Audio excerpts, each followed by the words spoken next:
I'll wait for the train to be totally gone. Huh? I think it must have people.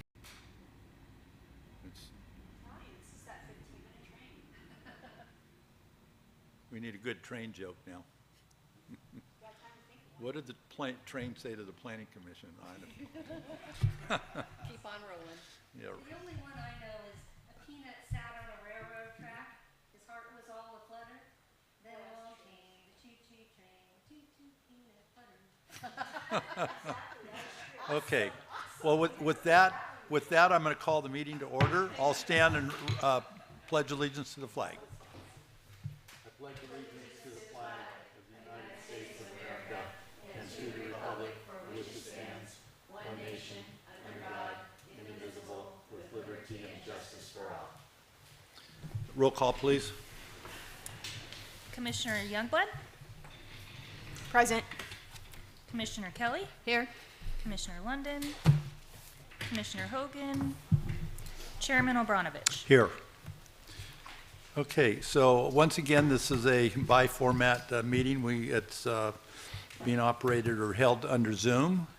And in addition, we do have a live meeting going on tonight. So once again, Zoom participants, just remember that when you have been called upon to speak, you just go ahead and use the raise your hand feature and Mary Beth will acknowledge you. And also, remember to unmute. Okay. So next would be public comments for items not on tonight's agenda. So this is just for anything that somebody might like to bring to the Planning Commission, not on tonight's agenda. And if you please keep your comments to 3 minutes. Do we have any public comment not on the agenda? We'll start with anybody in-house. Okay, seeing none. Anybody online, Mary Beth? Yes, sir. Okay. Sonia Coupler, unmute. Can you hear me? Yes, ma'am.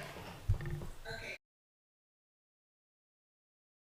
I know that there is a general plan update status report on the consent agenda, but when I looked at that item in the packet, I didn't see anything about the financial part of the update of the general plan update. And I was wondering, because I had gone back and watched the video from last June of where we started at $875,000 and an additional $446,000 was requested, which brought us to $1.321 million. And I want to know how much have we spent to date on the general plan update and what is the projected amount to finish the general plan update, and whether or not there are any kind of itemized reports that show what we spent in which category. Thank you. A good question, but that item is on the agenda, right? So we can go ahead and maybe we'll just hold that thought, and then when we get to that item, we'll go ahead and we'll be able to answer that at that point, Mary Beth. On the consent agenda? Yeah, I think Yes. that'll be. I have a reply. You do? Yeah. Okay. Let's do it then because it might beg more questions once Okay. we get into it. Is that okay, Sonia? Do you understand what we're doing? Okay. I couldn't hear what you said. We're gonna move that to that item, the capital improvement. Greg, try plan. going a little further back from the mic again. More again. Oh boy. Well, okay. Yeah, we're going to hold that item to the capital improvement program plan. I think that's more appropriate. Mary Beth does have an answer to your comments, and your comments might possibly precipitate some other public comments or questions. So it might be a good idea. I think we'll just kind of dovetail that all together when we get to that point. Okay, thank you. Okay, thank you. If I can interject on that just a little. Sure. So the general plan status report is on your consent calendar. Yes. When that Mary topic Beth, can comes you up. also back away from the microphone, please? Sure. When the consent calendar comes up, I can address Sonia's comment at that time. The CIP doesn't include the general plan budgeting. It's Okay. just the capital improvement program. Okay. All right. So, We'll do it then. Fair enough. So when we get to the consent calendar, I have a reply for Sonia on that. All righty. Okay, any other public comment out there, Mary Beth? Yes. Pam Blake?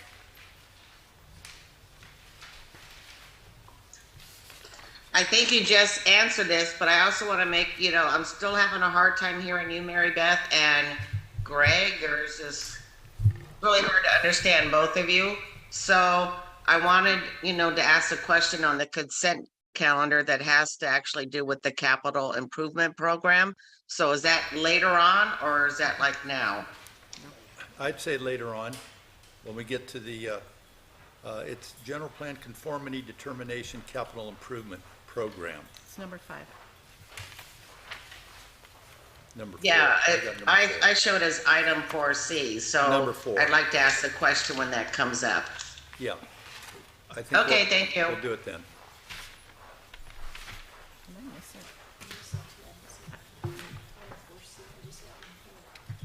It's, I got item 4. Oh, here we go.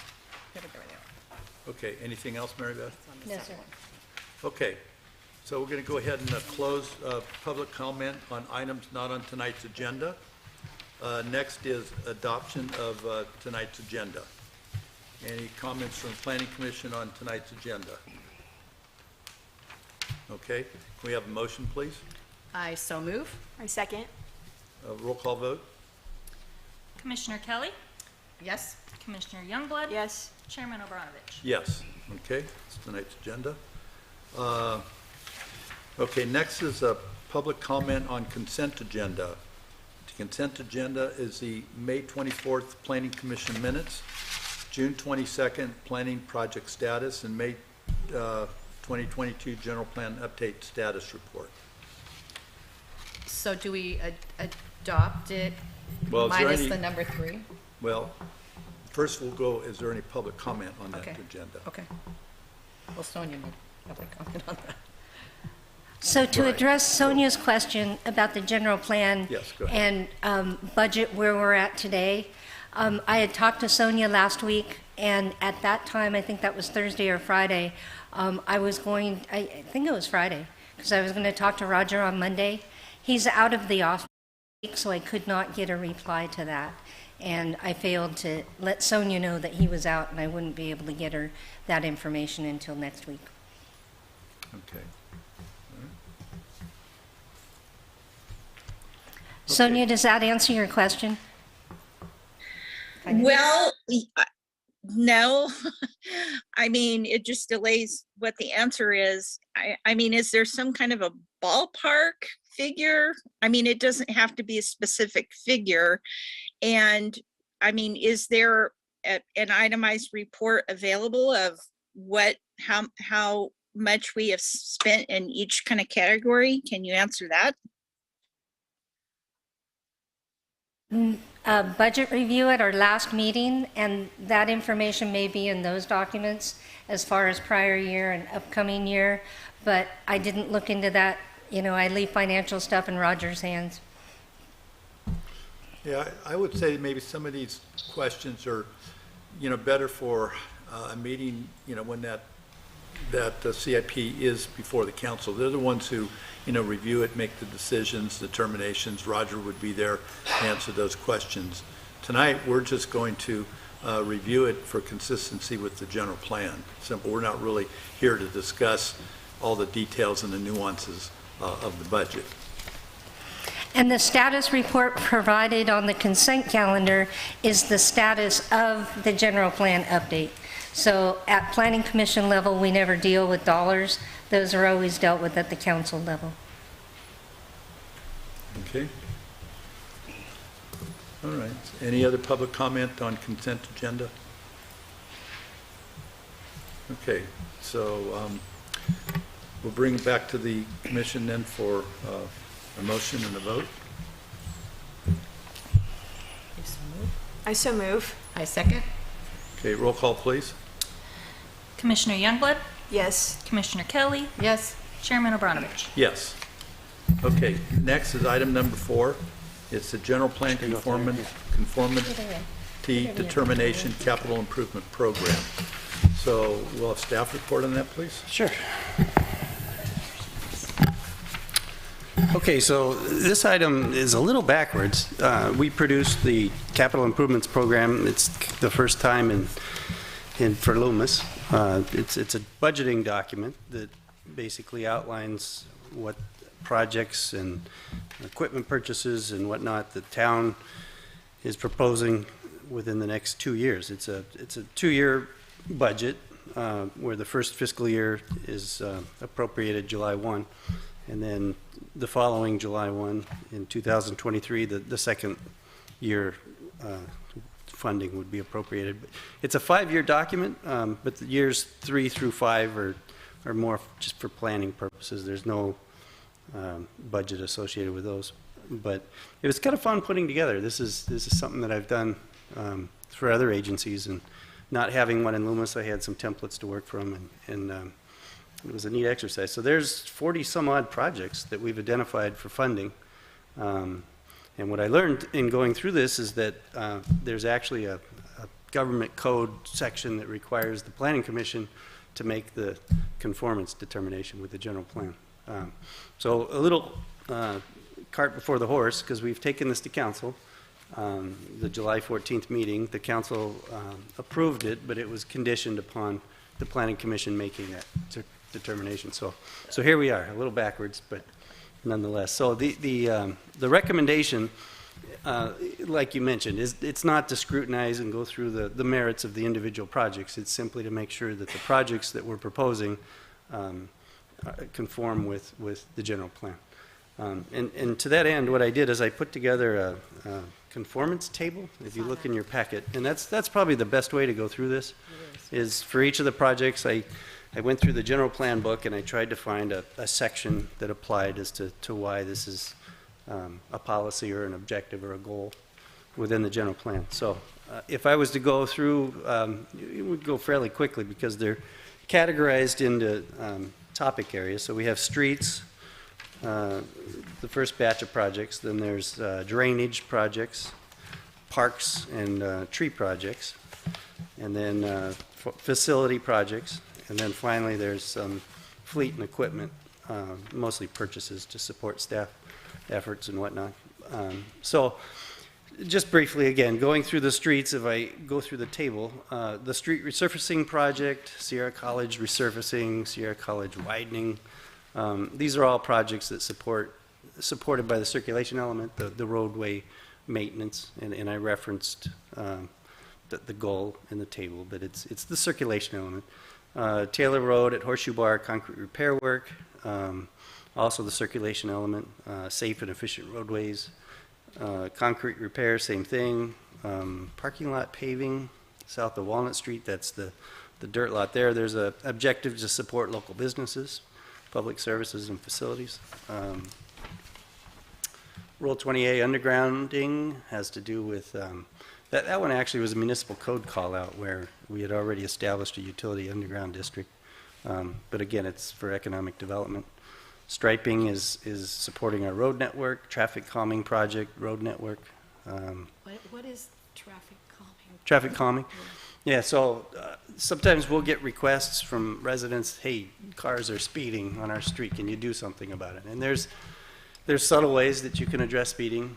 Sometimes you can, like on a dog lane churn on a residential road, you can put a center line stripe, and it channelizes traffic and it'll, in theory, slow cars down a little bit.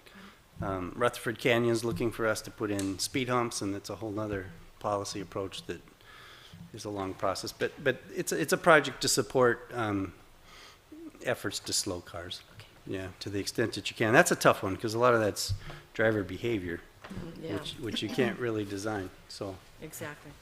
yeah. I-80 Horseshoe Bar Road interchange project study report. Again, circulation element, trying to work with traffic impacts. Signal interconnect, circulation element. Speed studies and traffic counts. It turns out that in order to do radar enforcement, our sheriff's department needs to have a valid speed study, and so this is to redo those so that we can use radar for enforcement. Pavement condition inspection updates we're supposed to do every 5 years, where you go through and rescore the condition of your streets, and that's a requirement for federal eligibility. of grant funds. Again, circulation element. Maintenance district master plan. That's one where we have 15 maintenance districts in town. That the residents that live within those districts, as part of their property tax billing, there's an assessment that gets paid, and it goes into a pot of money that can only be used within that maintenance district for things like street resurfacing and sidewalk repair. And How do certain streets become one of those? yeah, it's usually a condition of approval at the time that a development comes forward. If it hadn't, Yeah, if if it's you- not done when it was originally put in, how, is Yeah. it difficult to get one put into that? So it would take a vote. Like some cities will establish a lighting and landscaping district, for example, over the entire town, but that takes a vote to agree to do that. So with developers, because they own all the parcels at the time that they develop, it's a one-person vote for all the parcels, and it usually is not a problem. Again, especially because, and the general plan, it speaks to that. It says that the developers are supposed to provide for the future maintenance Right. of the facilities they build. And so the mechanism for doing that is a maintenance district. But if a street that wasn't put under that way, way, way back when, and it's like considered a private road that the people that live on it are supposed to maintain, but, Right. but they're not willing to maintain it Yeah, in a good so level, so do they come before? we have quite a few of those in town, and those are starting to become a little prickly, because as a private road, we're not responsible, and there's no maintenance district. Some of them don't even have homeowners associations, and so what it takes is some champion that lives there to kind of orchestrate an effort where they all agree to pitch in and do the maintenance required. So there's some statutes that also require, if you can get a majority to go along with it, to require the others to pay. Okay. So there's a little bit of help there, but those are tough. And the policy of the town is that we won't accept a private street until it's brought up to a town standard, and then at that point, it could be proposed for acceptance, the town could accept it, and then we'd maintain it from that point on. But until then, it's private streets. And a lot of them are built to standards that we wouldn't accept, and so Oh, they, definitely. yeah, edge of roadway where they don't have Yeah, drainage or Exactly. curb and gutter, so, yeah. thank you. But this is one that I just need the help in hiring someone to go through and look at all our maintenance districts, see what the needs are, and then kind of match that up with the budgets that they all have to be able to put together kind of a spending plan to bring all the improvements That'd be a current. great thing to do. Thank you. So, let's see, the Del Oro School graffiti wall. So that was an idea to prevent the kids from spray painting out Taylor and King every year. Yeah, so the idea is to try and give them another place to express their creativity. So, and that's, again, I found an objective, working with the school district when feasible, cooperating with joint community projects, so. Would the town be responsible for covering up any inappropriate graffiti? We do that currently, yeah, so even So even if it was on the school what- grounds, that yeah. they considered the graffiti wall? yeah, Dave will go out there after they do it, and he'll black out anything that's inappropriate. Okay. But then the policy has been to just leave the rest, so, Okay. yeah. In the drainage category, some of that's, again, public health and safety, flood hazard elements. So by doing improvements to the drainage system, you would prevent flooding. We have a lot of culverts and pipe crossings that are starting to rust out and fail, and they have to be cleaned frequently. And so there's a handful of projects in that category. One of them would be to also do a TV inspection and cleaning of the culverts, which you do part of the condition assessment, and then we'd program those for repair. This one's kind of neat that we actually got America Recovery Funds. It was a non-competitive allocation, that COVID relief that we got. I think it was $1.6 million, $1.4 million, and For one of the eligible, fixing the one of the eligible categories of expenditures was clean water.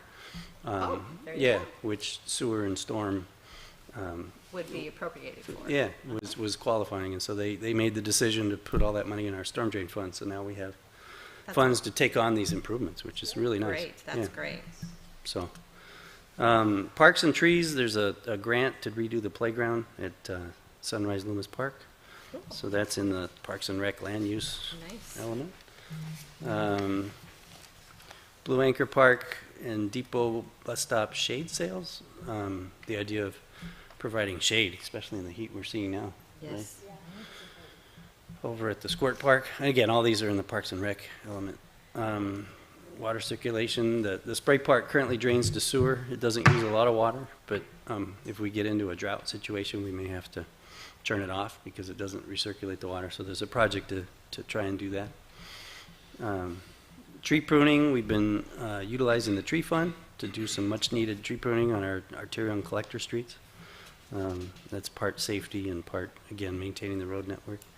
We're going to do an Adopt the Tree program. We budgeted $50,000 for basically giving away oak trees to anyone in the community that wants to plant backyard, front yard, right away. Kind of honoring the fund was established out of mitigation for removing oak trees. Right. So the idea of putting them back would be a giveaway program. So that's conservation of resources, natural resources element. Downtown baskets and banners.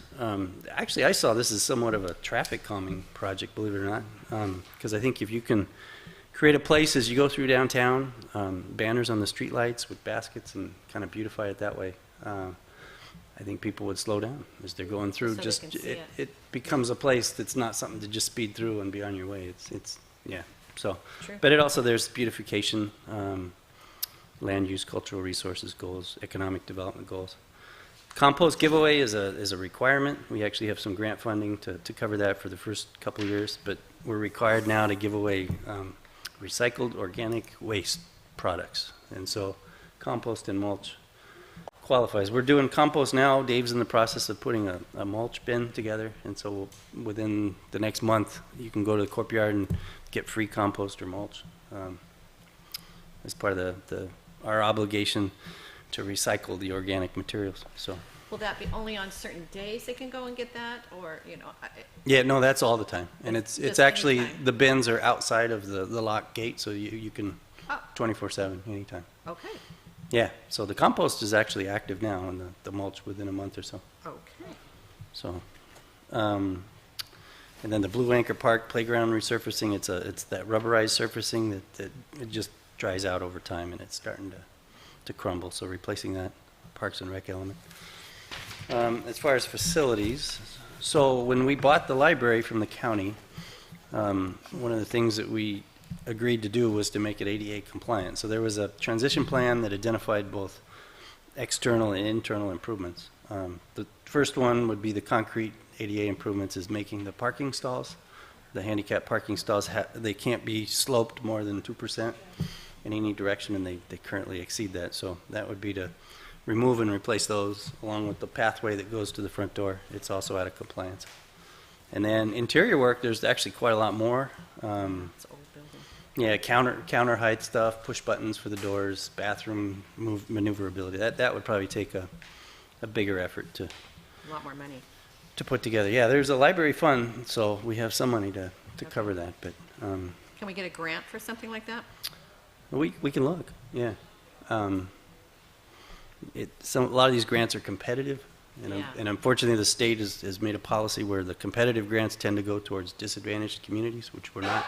We're not considered that. No. Yeah. So the grants, there's even there used to be safe routes to school Yes. grants that you're just not even worth applying for anymore because They don't we don't, consider us. you get We're too 10% of the points are for being a disadvantaged. We're too safe. Yeah. So we have to find other ways, but we'll get it done. There was funding identified in the CIP for the library improvements specifically. Okay. Capital facilities. So I had put $185,000 in year 2 for the interior improvements. So we have funding to get it done. Town hall HVAC modifications. It's kind of an outdated system that the difference between the upstairs and downstairs can get pretty extreme, and it's just modifying that with better ventilation. Yeah. So, and I'm upstairs where the heat rises. Oh, dear. Oh, dear. So that project's that'll get done. That should be project. number one for you. Yeah, right? exactly. So we're happy during the summer, and I'm sure he's Happy during the winter. Yeah, so anyway, that's public services facilities element. A lot of these, when you get into facilities, are that. Sunrise Loomis Park restrooms. Again, community development element, Parks and Rec. Document scanning and town records. That's actually something a lot of towns are bad about, and we're no exception. So just being able to scan and archive and index a lot of our records is going to be a great. Would we hire someone specifically to do that, or can volunteers come in and help do something like that? Part of the problem is you have to have access to a scanner. Uh-huh. And there's companies that'll do high-speed scanning that usually makes it you more contract with efficient. them, right? More So efficient. we'd put out an RFP and select person. And is based. there any, like, I don't think the word would be HIPAA laws, but anything, some of it not for public, Oh, you know? no, these are mostly just improvement plans. things like that? Okay. Grading plans, records, yeah. Yeah.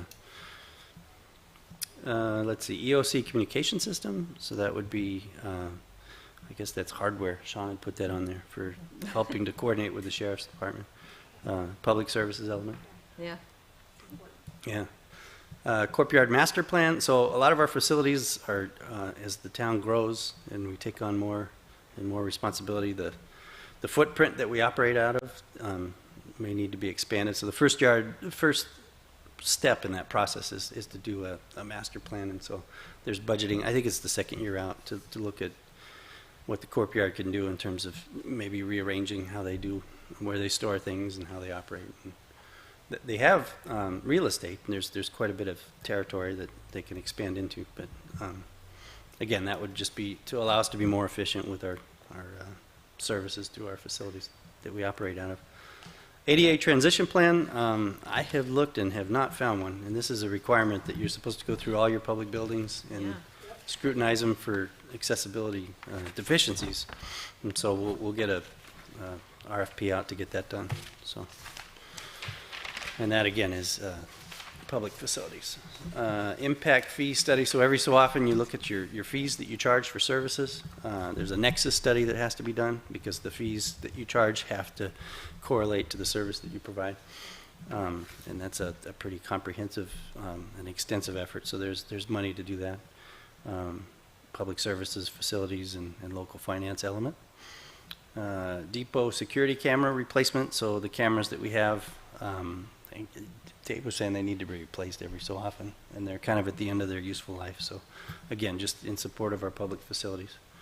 Were they vandalized, or they just get old? He says they degrade over time, and Oh, they especially being out in the elements and things? yeah, Okay, and then the technology evolves and gets better. right. Okay. We did the interior software, and that part's done. Oh, yeah.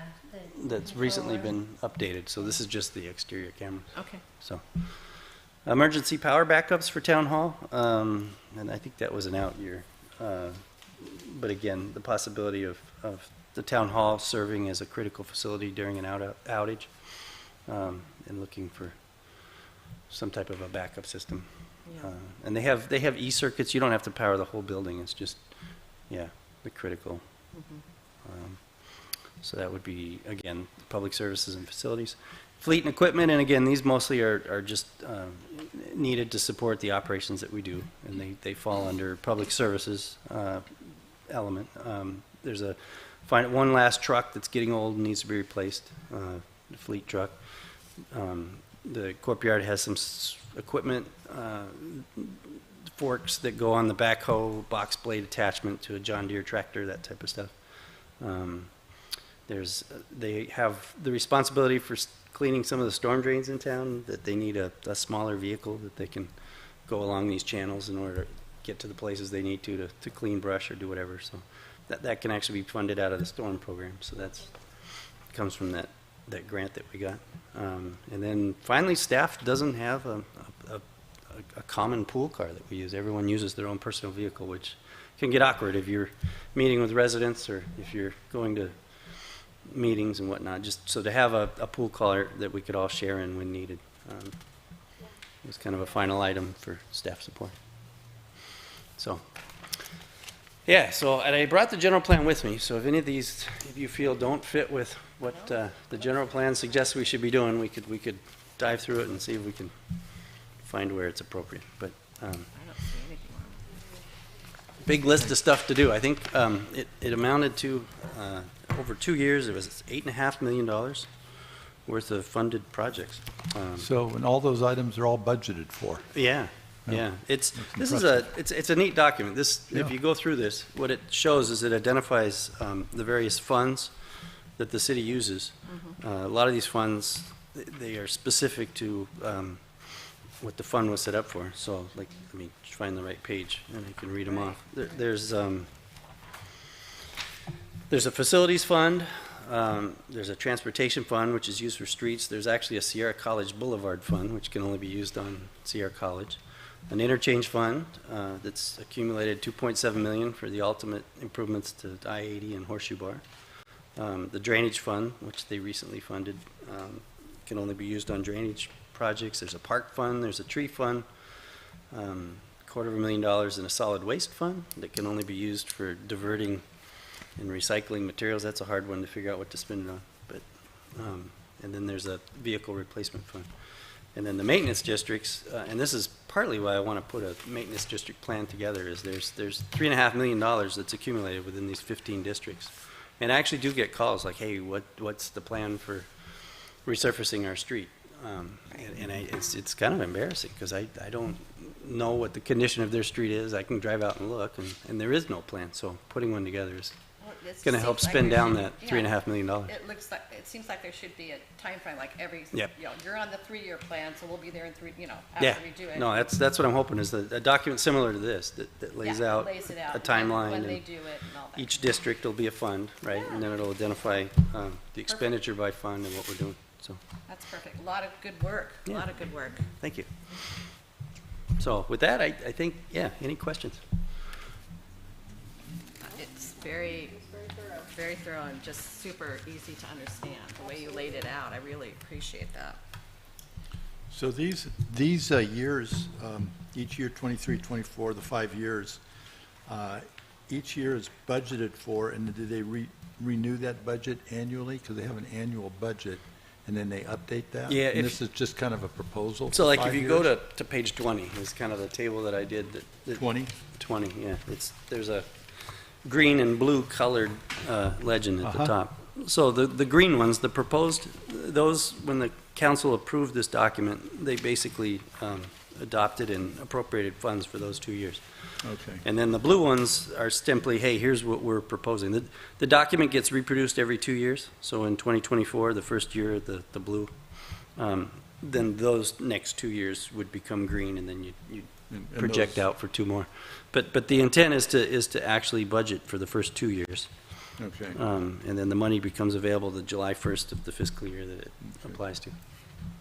So, and once if we approve this, when we approve this tonight, does it need to go back to the council? No, again, what or I, that's- yeah, the council, I know they already approved, but because it's out of sync, Of order. yeah, the way we wrote the recommendation at the council report, because it was backwards, is I said Right. that should the planning commission determine that there was a project that was inconsistent with the general plan, then we would bring that Then it'd go project back to the council. But if you determine that everything's fine, okay, then there's We're no done. need to, and the date of adoption would be today's date okay. to match up with the conformance determination. Okay. Okay, all right, thank you. Mhm. Any other comments, questions from the planning commission? Oh, very well done. Yes, nice job, thank Thank you. you. Okay, next we'll go on to public comment. Anybody in the So- audience? Can I get clarification? Sure. We're just, Jesse, you want to go ahead? we're just here to make sure it applies to the general plan. We're not here to look at individual projects. Correct. We can talk to them, answer questions, but the recommendation, the action item, is to find that it's consistent with the general plan. Would you mind a little bit of criticism? It's up to the,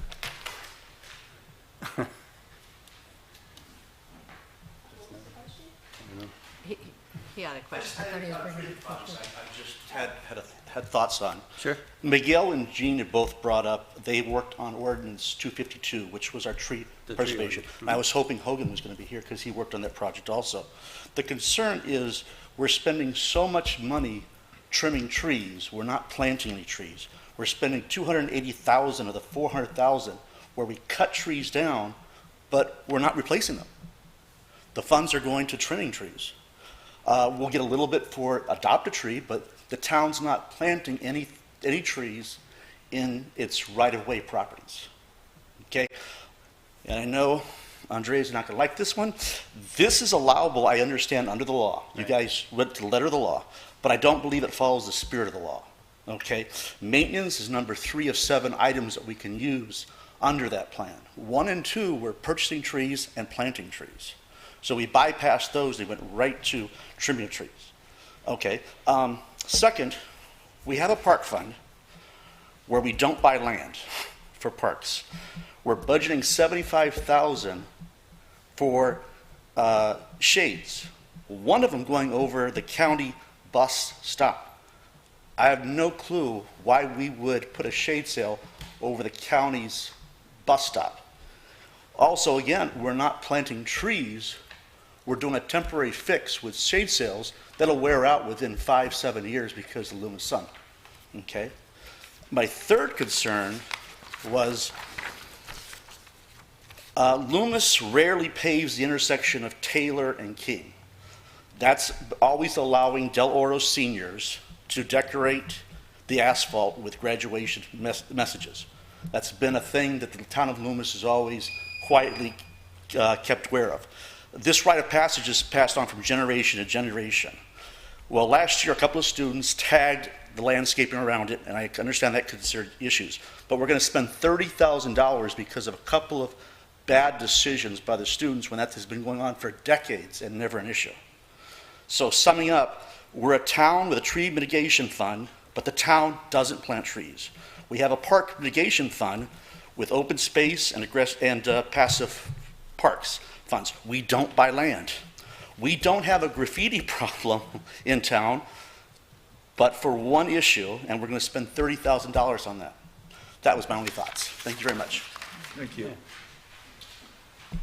So if you'd like, I can address some of those. Sure. Yeah. Go ahead. So the tree pruning fund, like you said, it was determined by the attorney's office in reading the municipal code that tree pruning was an eligible expense, that it talks about pruning the canopy, not just oak trees, even though the mitigation funds that are collected are specific to the removal of oak trees. So there's a tree pruning need, and if the tree fund isn't paying for that, then that needs to come out of some other fund. Because if you don't prune the trees, there's bushes that are encroaching into the edge of roadway.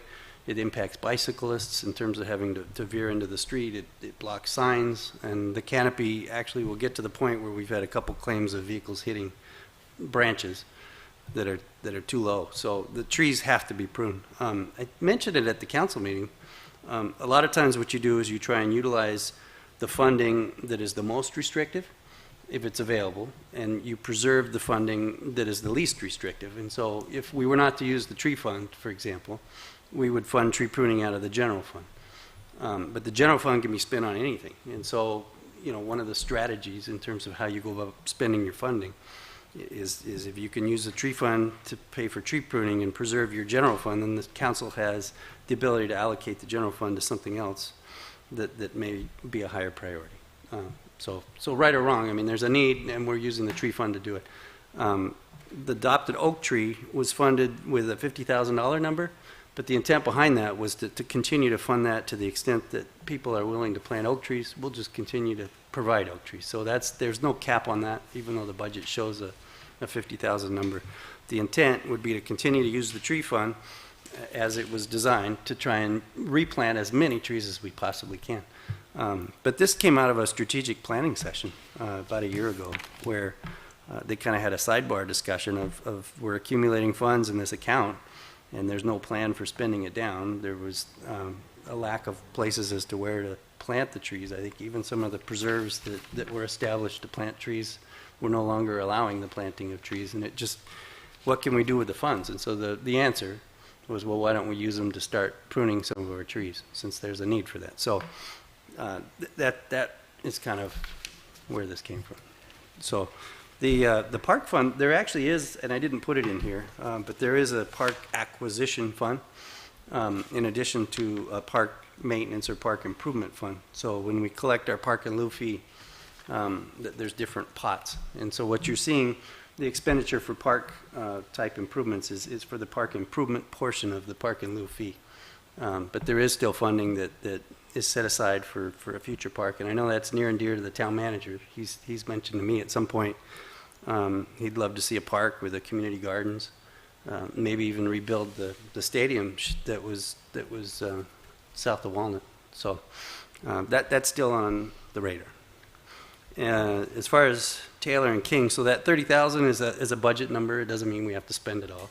The idea was to put enough money there that we could work with the school district and try and come up with a real solution on how to do that. And whether that plays out as a partnership with them, a matching fund with them, whether that's something that the community gets involved in and so it doesn't cost as much that way. It's more of a thought with a seed money as opposed to, we're going to spend $30,000 on instead of just cleaning up behind them. And that's kind of a political decision that what they've done in that intersection is they're part of the community. And if that's what the community wants, then we leave it, and then the community can, it becomes an identification of what Loomis is. So if we can change that to structure it in a different location by building a graffiti wall, that was one of the council members' ideas. Maybe that'll satisfy the need and let us get the street back to where it should be. So. Okay. All right, I'll just add that some of these points are good points. They're not going to be solved at this level. At this level, And yeah. it probably has to go back to the point when they're going to start to think about that graffiti wall, whether they actually want to do that or not, and then it gets into more detailed discussion. But yeah, I have my thoughts on that too, so but I won't go into that. All right, thank you. Any other public comment? In-house, online? Yes, sir. Okay. Jean Wilson? Jean Wilson here. I had a comment regarding Linda's question about road maintenance, and he's correct.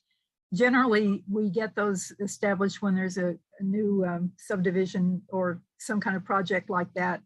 Then that's when that's established. But it doesn't happen often, but it can be later on. And I'm recalling about 30 years ago, it was off of Saunders or Frost, where the neighbors came together to the town and said, would you establish a maintenance district for us? And so that one got established because the people there wanted one so that the town would take on the maintenance rather than they having to figure it all out for themselves. I seem to remember there was one lady that didn't want to go along with it, but somehow it did get worked out. Anyway, Linda, that isn't usual, but it can happen. And I did want to say thanks to Merrill on putting this together. Whether or not we all agree on every single thing on it, I'm really glad you put the project together to get the plan. And I also want to thank you for the compost, and for anybody that wants to get it, it's right out next to the road. You don't have to go in the gate or anything, just when it's convenient, just go and take your bags or whatever and load up with some compost. It's free, and thanks for getting it for us. Thank you, Jean. Sonia Coupler? Hi, I had a specific question about the graffiti wall, whether or not it was just going to be used for graffiti or if it was going to have any other purpose. And I also do want to concur with Justin. That needs to be worked out, and this is a pretty high-profile community endeavor, and so there's going to be a lot of opportunity for input and influence on what ultimately we end up doing. So I don't even know, honestly, where this thing's going. It's just, it's in there as an item to In pursue. other words, it's not a done deal. No. Hi there. I just wanted to, Merrill touched on it real briefly, but I wanted to bring up, we're doing all this work on the library parking and entry, concrete ADA improvements, and doing the interior improvements too. And I don't know what was in that 2018 report that will open. It's a nice door, but it's a very heavy door. And I'm usually at the library like every other week. So I was just there this last Saturday, with my therapy dog where the kids read to Katie. But I trained service dogs for, 18 years. So I'm very aware of the various access codes and stuff like that. So looking at the project descriptions, it didn't, add anything about having the door openers. Merrill just briefly, mentioned it, but I just wanted to make sure that it is in there because you're spending all this money for the interior and the outerior to actually, add those in, too. And then Jesse mentioned something about the Del Oro, seniors and stuff, and that's been going on for years and years and years. And is that paint or is it chalk? Because I always thought it was like chalk that eventually just wears out from all the, driving over. I just leave and voila, it's there. So, and yes, Stephanie had a, concern about the safety because when did they do this and how did they do this? And I don't consider it, it's been talked about as graffiti. I don't consider that graffiti when the seniors come out and put 2022. I am kind of concerned on their safety because, Taylor is a very busy, road. So I just wanted to mention that. But my main concern was with the library because I'm just there like every other week just about. And sometimes I'm actually helping open the door for elderly, people coming in with returning books or coming out. So thank you very much. I just want to make sure that also gets, done too. Thank you. Yeah. So, Thank you, Pam.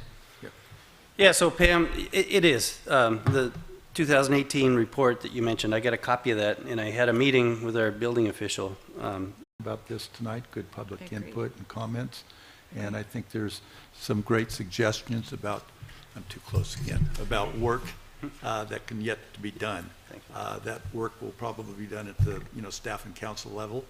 And tonight, our object here, we can read through this, is to find the CIP categorically exempt under the California CEQA section and to adopt resolution 2205, finding that all funded projects listed within the proposed town of Loomis 5-year capital improvement program for the years 22, 23 through 26, 27 are in conformance with the general plan.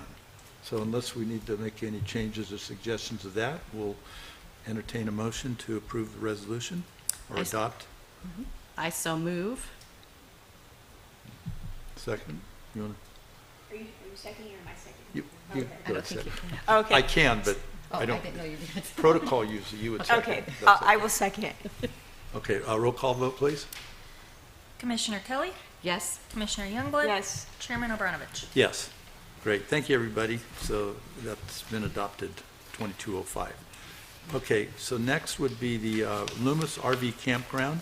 This is continued from April 25th, and this has been moved along monthly to our next meeting. So we do this, we bring it and put it on the agenda, even though there's still a lot of work to be done yet. So the initial study for the EIR and also response to public comment is still in progress. But we use this as a placeholder so that we do not have to renotice the meeting and start all over again.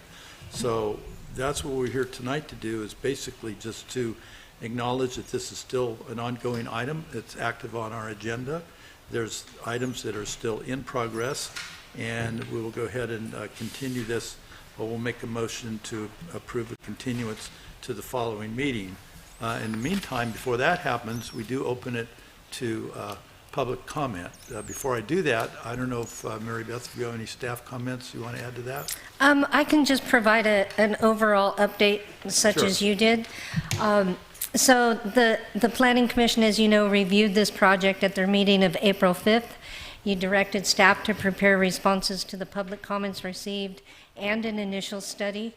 So additional studies have been provided by the applicant, and finalization of the initial study is underway. We're hoping to release that by the end of this week. It will go out for a 30-day circulation period, which will not meet your July 26th date, but we don't know the date specific other than the August meeting at this time. So unless we're able to conduct a special meeting on the matter prior to the end of August, then we would bring it back prior to the August meeting. But already the initial study, 30-day circulation, won't get it back to you for the July 26th meeting. Okay. So we'll be in this fashion for your July 26th meeting, carrying it forward date specific. Most likely that's what will happen. Yeah. Great, okay. All right, yeah, good. I think it's good to have the timeline so that people don't become confused about what's going on. So there will be no action tonight. And so with that said, do we have any comments from or questions from Planning Commission? No? Okay, then I'll go ahead and open it up to public comment. Anybody in-house? Okay, seeing none. Anybody Yeah, one online? on Zoom. Sure. Jean Wilson, go ahead. I was a little confused. I thought that the town was going to do some studies, but you said the applicant was doing the studies. So is he basically in charge of, I don't know, of doing his own studies rather than the town making sure that they're not slanted in his favor, I guess is what I'm asking. Does he do all the studies and the town doesn't study anything? The studies are paid for and provided by the applicant and then peer reviewed at town level. Whether it's the traffic study is peer reviewed by Wood Rogers. Luke Saxelby is doing the noise study, biologics and all of those kinds of things. Those are the things that the town then reviews and includes in the initial study that will be circulated for the 30-day period for comments from anybody. Okay, so he does the traffic, he pays for a traffic study, but the staff reviews it. Correct. He's paying for it. Thank you. Thank you, Jean. And Mary Beth, who selects who does the study? When the studies are prepared by the applicant determines who he's hiring to conduct those studies. Okay.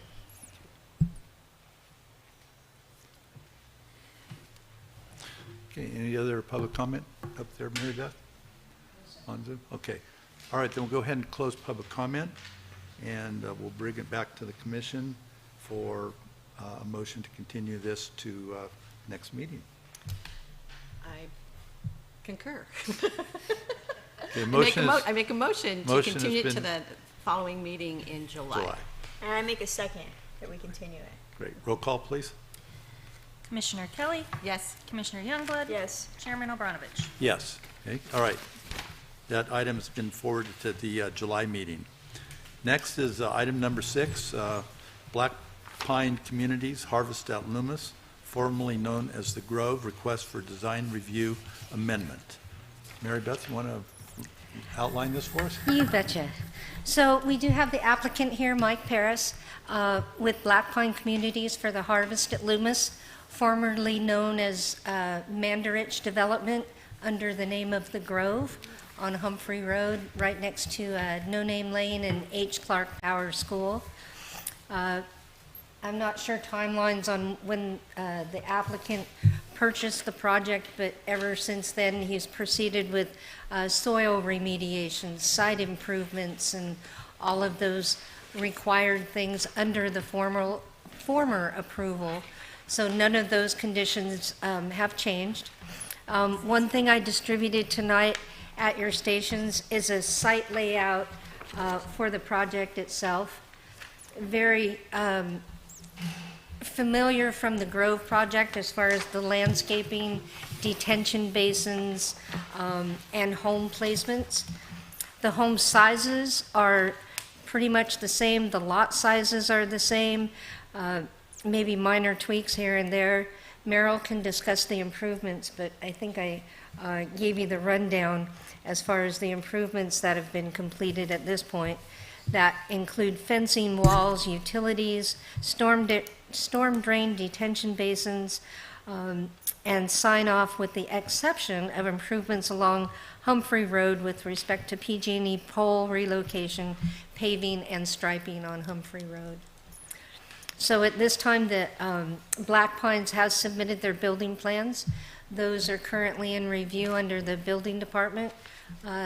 They were sent out once, came back first round corrections.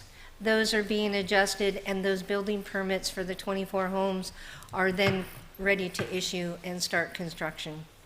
So at this time, what the applicant is looking at is your approval of their design versus the Grove's design of the exterior of the homes. So formerly under the Grove, there were 3 different style homes. One was Craftsman, French country, cottage and French. Cottage, and French Country. So at this time, he's looking to send those down the road and build his own design for the project. 2 different styles. In Santa Barbara and Farmhouse, both styles are reflected in a single-story and a 2-story model. And certain parcels also include an ADU built-in at beginning of construction. So ADUs are totally allowable. They're offering a design that has an ADU component that will match their existing house at the same time that it's being constructed. Included in your packet are the designs of the former project and the new project. All we're looking at is the exterior finishes. As you can see from the site plan, all of the homes within the project will face the interior. So from Humphrey Road, you will see the rear of the buildings. No Name Lane is a private road. Still, all the rear are at the adjacent neighbors, and the front of the buildings will then face into Grove Circle, as it were. Okay, thank you. So do you have Mr. any Paris, would you quest- like to add anything? Yeah. Sure. You're welcome. Mike Parrish, Black Pine. No affiliation with Mandrich, just to be clear about it. I'd like to thank the staff and Merle for helping us out on the project. We picked up a project that had been on the books for years. I was aware of it a long time ago, but certainly the world's changed in the last few years, so we had to adopt code issues, all kinds of things relative to what we had to implement it today. We did mitigate the site of all the soil conditions that were on it. It was very expensive, but we were successful in getting that cleaned up, which had always been kind of a problem for this project for many years. Quick status, final map is recorded now, everything's ready to go, all the improvements are in place. We literally are waiting on PG&E to give us a schedule that they honor. They told us they'd be there on June 20th, now it's pushed back to July, so we're kind of waiting for PG&E to do their work so that we can finish off the frontage. Landscaping plans, we'll probably start that in August, subject to weather. I'm a little concerned about trying to put in new landscaping in the heat, but that is in place right now, so we should see a lot of that toward the end of the summer being finished off over there. One of the things I'll add to the ADUs, and that was kind of an interesting, kind of a late add, we're going to process the ADU unit as kind of a templated, typical that will fit on certain lots in there. But we went out and have done any advertising, about 780 people on a list, and so we started doing a little bit of callbacks and focus, and we have a lot of requests for multi-generational home office type uses. So we're going to do 2 things. One is the ADU unit may or may not be what somebody wants, but it is within the state guidelines. But we also are going to offer what I call a pre-plumb, pre-construction package. So if somebody wants to add one later in life, they can easily do that. So it gets factored into the front end energy calculations, water calculations, and services with the building. So we've got a lot of requests for that right now. Right now, we're seeing a lot of young families, a lot of local people. So it's not what you might think, but we're certainly, I think it's going to be a really great community and a lot of interest going in. I'll be happy to answer any questions. Okay, go ahead. Can we? Yeah. What price range are you looking at in this development? Well, we haven't established prices. Certainly, that's a challenging thing to do in home building these days, but we're looking to probably start in the high sevens as a base. So market rate? Market rate pricing, yes. Yes. The landscaping in the front of the homes, will that be included in the price so it'll all look uniform, or is that up to the homeowner to do all the landscaping? No, front yard landscaping will be included, yes. And this map that we have, so certain homes are already established of where they will be in the community? Or can people say, I really want this house, but I want it on this lot? Yeah. That's what I was wondering. I apologize. I literally got that like at 3 o'clock this afternoon. Oh, okay. So it just came in. We call that a build sequence. Okay. At some point to start a project, we have to predetermine what we're going to do. Correct. Several of the homes that are plotted there we've got individuals that will probably end up going into contract with. So it's kind of been mindful from that perspective. Okay. But we have 22 homes.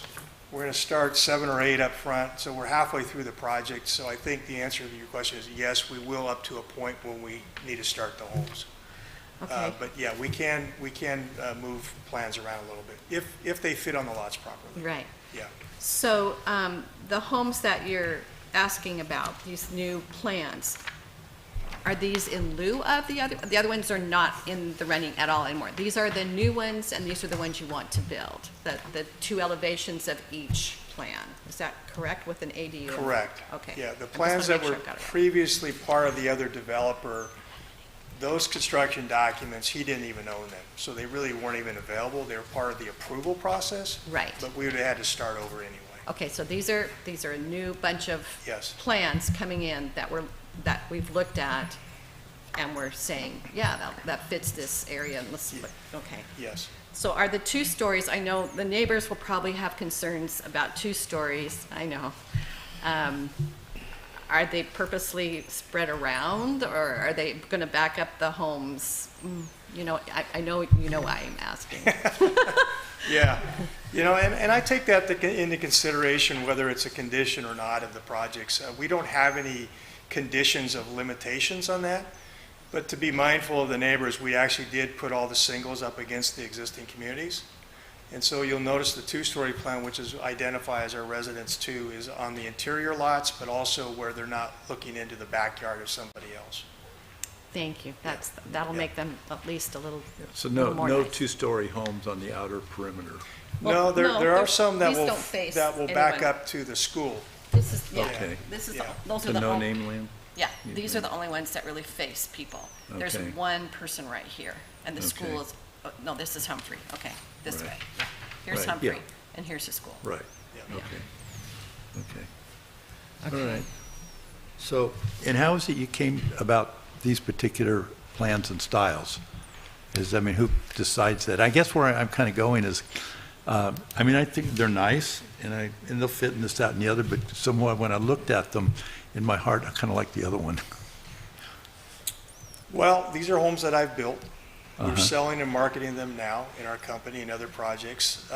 From a square footage perspective, I position these to be kind of what the market dictates with respect to how people want to live in them. Mm-hmm. Architectural styles, it's probably more me than anything. Okay. Yeah. One of the homes, the smaller of the homes, the little 2-story, was actually got the home of the year in the entire country, built in Okay. Sacramento. So it's a very Yeah. great plan. The styles are mine. I'll take it. I'll take the blame, and I'll That's take all the right. credit for That's- it. Yeah, Yeah. it's not a major issue or anything. Yeah. When I looked at it, that was just my gut feeling, Yeah. but that's all right. But The- like I say, they are nice. They're Yeah. very nice. The original plans, though, really weren't 2 stories. They were called a pop top. Uh-huh. So you really had two plans, that each of those had a second-story option to it. Mhm. Very complicated in today's world, and those plans weren't in current code. So that was the other thing to take into consideration, is we have to be solar compliant in all the code regulations going into today's world. What's the square footage? What are your square footage start at? And We're about 2450 to 2906, I think, and 2770 in the middle. Okay. Yeah, So these have solar? absolutely. Yeah. it's required. Right, that's, Yeah. yeah, okay. I just didn't see them on the pictures. They look very nice because you don't see them. Right. Okay, That's That's exactly the right. point. That's Yes. the point. there you go, good. Solar tiles. That's right. A lot of Right. them are, but I mean, putting Yeah. them on the homes where they belong, where you don't see them from the Right, front is okay. nice. Yeah. No, that's great, okay. No, I'm impressed. You put a lot of thought into this. I can see that. Thank you. Are any of your communities around that we could go maybe tour some of your homes? Absolutely. We have a project in Sacramento called Crocker Village, which two of these homes were built on. Unfortunately, I have no models that you could walk because we've sold them. That's okay. I just was wondering if Yeah. you were local. We have a community, Abby's Gate out by Northridge in Citrus Heights area. We're building in Rockland and Sierra Pine down there off of, I forget the name of the street down there, but just right down the road here. Rockland? We're closing that one out. You know, different styles, different price Right. points and things like that. Yes, I Yeah. understand that, yeah. All right, Very nice. perfect. Okay. Any other comments, questions? No? Okay. Thank you very much. Right, thank Okay, you. we'll bring it, open this to public comment. I don't see anybody in the house, no? Online? Okay, we'll bring it back to Planning Commission. So, Oh, excuse me. go ahead. I have one public. Okay, go ahead. Jean Wilson, go ahead. Okay, just a few quick comments. Greg, I was going to say, I kind of agree with you. I mean, there's nothing we can do about it right now. I understand changes happen, but I like the looks of the old one better than these. That they just kind of felt to me like they fit Loomis a little better. But that aside, I wanted to say that I appreciate somebody finally being able to take on that big job of the soil mitigation, because that's basically held this project or any project at that site up for a long, long time. So I'm glad we can finally get something going there. And I appreciate doing that. I also appreciate the ability to put some ADUs and including that option or whatever they end up being used for currently, but at least we have the option that is there. So I thank you for that as well. Thank you. Thank you, Jean. I have another question. Sure. Anybody else? No, sir. No, okay. All right, with that, we'll go ahead and close the public comment. Go ahead, Linda, you had a question. I have one more question for Mary Beth. Will any of the ADUs or the little maybe home offices that are going to be proposed on some of these lots count towards our low-income housing? Not at market rate, but we will get credit for the ADU at market rate. So, you know, we have those three different, the Right. very low, low. Yes. Yeah. So this will end up being in that moderate rate. Okay, that's good to know. All right, thank you. Okay, any other discussion amongst ourselves? You have any questions? So what we want to do tonight, the recommendation is to adopt these resolution approving a design review amendment for the two styles of homes. Okay? So, go ahead. So if you guys are ready, we can go ahead with the motion. I motion to adopt resolution number 2206. Do we have a second? Okay. I second. Okay. Yeah, before we go for a roll call vote, I just want to say I think this has really been a great project I've been looking forward to. They've taken on a huge task. Like you say, the orchard pesticides was just a horrible nightmare for many, many years in expense. And I think there's going to be very nice homes, a nice addition to the community, and I vote yes.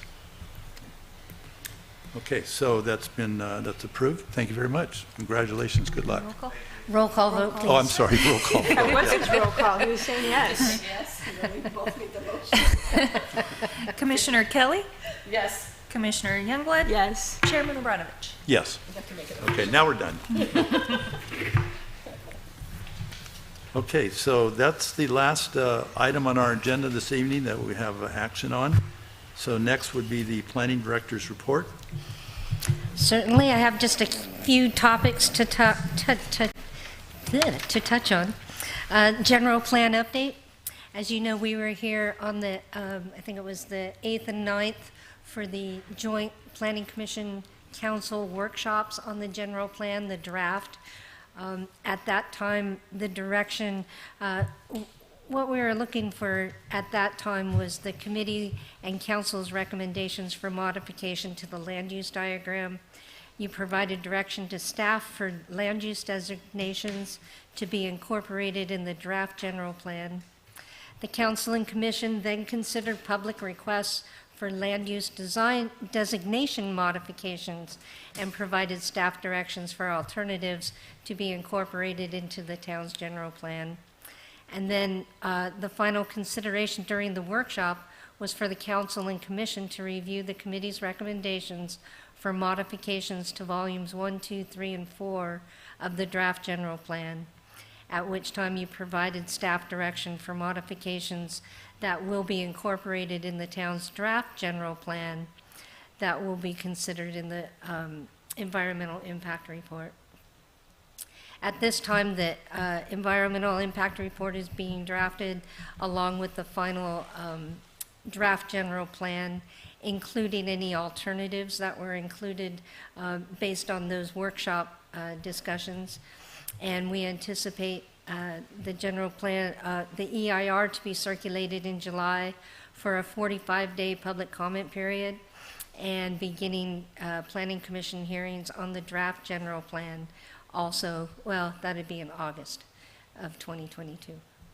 So that's coming right up. We'll be looking for your input on that stuff. Costco, the town settled one of 3 lawsuits against Costco within a month of the project's approval. The town then prevailed on the environmental impact report, EIR, challenges against the project brought by the City of Rockland and the Citizens for Responsible Growth at the end of last year. The judge found a defect in the town's interpretation of its own zoning code. The town recently rectified that zoning issue by processing a general plan amendment and zoning amendment.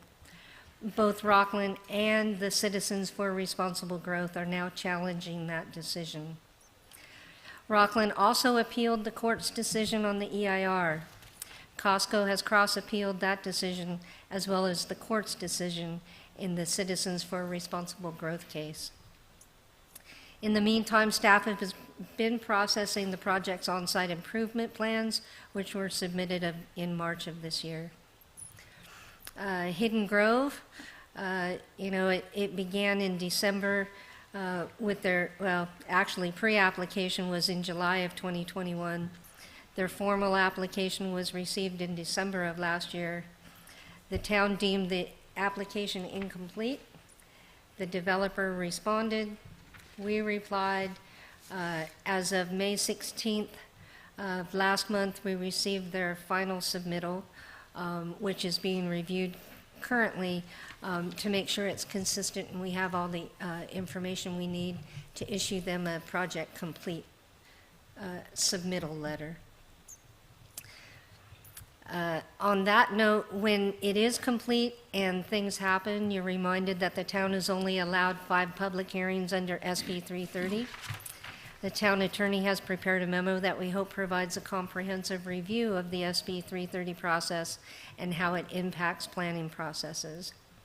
And that memo can be found on the town's website. We talked about the Loomis RV campground earlier, so you have that update. And then miscellaneous odds and ends, you have the summer concert series on the 2nd Friday of each month. So the next one is July 8th, and then after that would be August 12th from 7 to 9 p.m. here out front at the depot. Summer swim days at the Del Oro Pool, Mondays and Fridays from 1 to 4 p.m. in June and July. We talked about the compost giveaway. And then your next, today was Town Manager Tuesday, but unfortunately last minute had to be canceled. So your next opportunity to meet with the town manager would be July 26th, Tuesday at 9 o'clock here at the depot. Great, nice job, thank you. I have one question for Andreas in regards to Costco. I was reading in the newspaper, and they mentioned something about they filed a writ of mandate. And what, can you explain what that is and how that, yeah. A writ of mandate is basically asking the court to direct a governmental agency to do something. As far as the specifics of where the Costco litigation is at, I'm not really up to speed on that. That's more Jeff's wheelhouse and Sabrina Teller, the outside counsel that we retained. So basically, Rockland is just asking Loomis to do more work. And, okay. They're trying to get the court to impose the decision that they want. Basically, that's what a writ of mandate is. Okay, thank you. Do we know when the next, Yes. do we know when the next court date is? Or do we have a court date? Do you know that? I do not. I don't know that. But I can check with Jeff to get an email out to you guys on what the upcoming dates are for that. Okay. That's fine. Okay, go ahead. Okay, that was one question. I'd like to bring up if we could ask the town council to address the possibility of increasing what the planning commission is paid per month. Currently, we're paid $50 a month, and when they take the taxes out, it's about $46. And I don't know how long that's been the case of what we're paid, but I think it's over 22 years, because you said it was that when you were on the Right. board Yes. in 2000. I think 2000. Yeah, so it's been a long time, yeah. And so if they could at least review that and see, I don't know what the process is, but the cost of living and inflation and price of gas and the hours it takes to review our packets, and just something to think about. And I'd appreciate it if someone could bring that before the council, since they're the ones that have to decide that. Thank you. Yeah. Thank you. Also, under my planning director report, there was something Merrill wanted to, upcoming, just an update. Yeah, it's more of a heads up. We're going to be here again at the next meeting, so that'll be 3 in a row for me. We're going to bring the road, local road safety plan to you, and that's the one that I'd asked if you wanted to be part of that. So we're going to have a stakeholder meeting that involves police, fire, school district, our traffic consultant, and you two. And then we'll bring it back for public input to the planning commission. That's probably the best forum to receive and gather any input from the public. And what this document is it's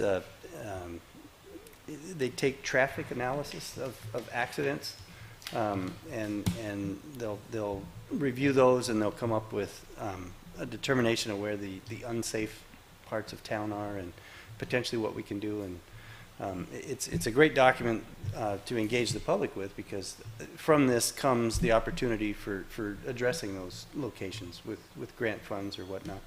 The one that I have in mind is Laird Road at High Cliff, that sharp turn that we recently put the blinking 15 mile an hour. There's still a lot of accidents there, and so this document would flesh that out. It would have accident data in it to support that is a high accident location. But again, we want to invite the public to participate in the process, and so we would bring them to the planning. We'd do it as a public hearing, and then invite public input on the document. So we'll have that in your packet for the next meeting. Great, thank you. Can I add something to that? I don't know if you already know about this, but the corner over here on Saunders by the church is extremely dangerous. I've witnessed 2 accidents. One of my neighbors was actually in the hospital. She broke her neck. She almost died. I mean, it's a daily occurrence that people are driving too sharp around that corner. It's a blind spot, and I've almost gotten hit a few times just turning into my driveway. So if that's not already a a corner that of importance it needs to be because it's extremely dangerous. And this one here too, turning left onto Saunders, that's a blind curve. So I don't know if those are already, No, we're just starting the Yeah, process. So yeah. That's the type of input we're looking for. Yeah, When would you like to meet? Do you have a date in mind? So, we'll probably do the stakeholder meeting the week of the 18th, and then we'll come back to the planning commission the week after that on Tuesday. So- Yeah, I'll get an email out and then we'll see what fits with everyone's schedule. Yeah, those are two important spots. I go through there all the time. Absolutely, yeah. I would walk in the morning and we're scared to death. We go, can you see? Can you? Yeah. It's really scary. I wanted to add something to Linda's comment, kind of to the discussion, I guess, since we're having, Okay. about, you know, the stipend, I guess, honorarium you would for planning commission. This also applies to council. The intention of that initially was that it was to supplement, you know, like gas and, you know, paper, things like some incidental expenses, babysitting, maybe this, that, and the other. But there's a new item, I think, that I'd like to add to that as an expense, and something that a lot of corporations provide for their senior employees, we'll say, you know, their managers, et cetera. And we have, with technology, we have a need, I think, for iPads. I mean, I have an iPad, and I use it, and it's old, and it's getting kind of, you know, iffy. They're really expensive. And I would suggest for consideration that not that they give iPads to us personally, but maybe the town could provide iPads on loan while you are on the planning commission or council, because we're constantly watching Zoom meetings, we're downloading documents, and your iPhone is not adequate to look at a document where an iPad would be, and they're getting to be up to $1,000, and that's huge, and it's something maybe the town could spring for that and sign them out to its members. That's a suggestion. Thank you. Thank you. Okay. All right. So unless there's any other thing, we're at the end of our agenda. Our next meeting is July, 26? what? Yeah, July 26th. Posting. Yeah. Okay. Meeting's adjourned. Thank you very much, everybody. Good night.